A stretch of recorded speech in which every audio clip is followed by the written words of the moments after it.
Sura, sura, sura, sura. Yan ang sabi ng ating customer na nag-aapura.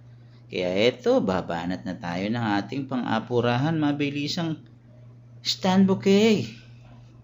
Siyempre, yung mga stand wrapping natin na ready-made ay binanatan na natin, anak ng tutsa. Baka tayo ay iwanan ng ating customer. Kaya siyempre, tayo naman ay magpapakitang gilas. Tusok na lang ng tusok. Hanggang sa makumpleto natin yung ating stand bouquet. Worth 60 SR lang po ang kanyang kailangan, pero siya nag-aapura at dadalhin doon niya ito sa ospital. Siyempre tayo naman, siyempre kailangan natin ng kita at matumal pagkagantong simpleng araw, ay babanatan natin yan ng mabilisan para ang ating customer ay hindi na umalis at lumipat sa iba. Naknantutsang buhay ito. Hindi na nga kumikita iiwanan pa ng customer. Baka parang jowa mo yan na bigla ka na lang iiwan pag natabangan na.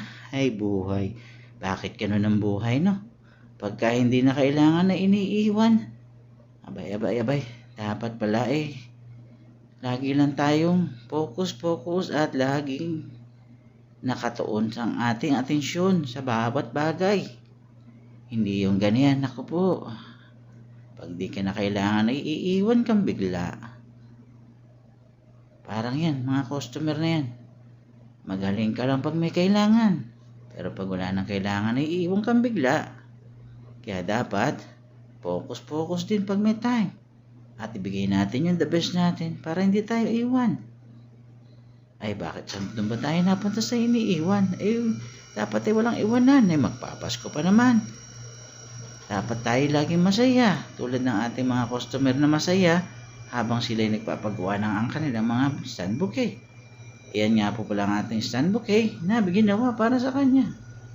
Worth 60 SR lang po, pero medyo malaki ang ating binanatan para naman ang ating customer ay matuwa.